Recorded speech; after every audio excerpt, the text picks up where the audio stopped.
Now, one of President Putin's closest advisers, the Foreign Minister Sergei Lavrov, has told the BBC that Russia has not invaded Ukraine, and he's repeated the official line from the Kremlin that there is no war, just what is called a special military operation. Mr. Lavrov, who's been at the heart of power in Russia for over 20 years now, was heavily critical of the UK for its attitude towards President Putin and his policies. He told our Russia editor Steve Rosenberg that to classify relations between Russia and the UK as bad would be an understatement. Hello, thank you. How are you? It was the first time Sergei Lavrov had agreed to meet since Moscow launched its offensive in Ukraine. Russia's government has created a parallel reality. Invasion? What invasion? We didn't invade Ukraine. We declared a special military operation because we had absolutely no other way of explaining to the West that dragging Ukraine into NATO was a criminal act. Russia's special operation has resulted in thousands of civilian deaths in Ukraine.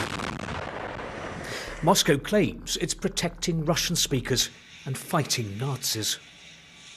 Тогда послушайте, что говорит I quoted a UN report about a Ukrainian village where Russian soldiers had forced hundreds of people, including 74 children, to spend a month in a basement with no toilet, no water. 10 people had died. Is that fighting Nazis? I asked. Это борьба с нацизмом. Знаете, к сожалению, и международные чиновники, Unfortunately, it's a great pity, but international diplomats, including the UN High Commissioner for Human Rights, the UN Secretary General, and other UN representatives, are being put under pressure by the West, and very often they're being used to amplify fake news spread by the West. То есть, получается, опять Россия белый пуш. So you're saying that Russia's squeaky clean? Россия такая, какая она есть, и мы не стыдимся.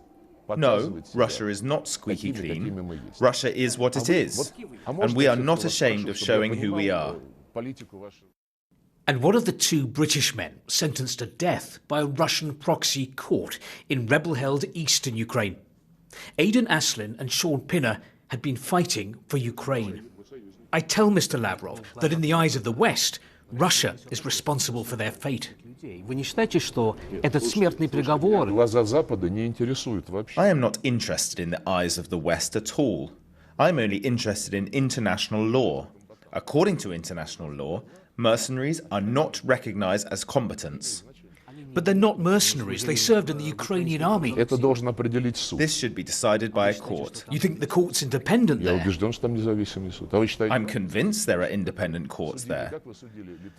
Do you think your courts are independent? And on UK-Russian relations, no expectation of an improvement. Да вы знаете, по-моему, там уже нет никакого поля для... I don't think there's even any room for maneuver anymore, because both Boris Johnson and Liz Truss say openly that we should defeat Russia, we should force Russia to its knees. Go on then, do it. Ну давайте, ставьте. Basically, what Sergei Lavrov is saying there to Britain and to the West is bring it on.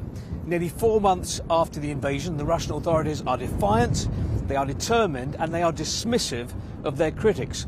But in that interview, I didn't get all the answers to all of my questions. For example, I asked Mr. Lavrov, would he confirm that there will be no more special military operations or Russian invasions of countries close by? He dodged that one.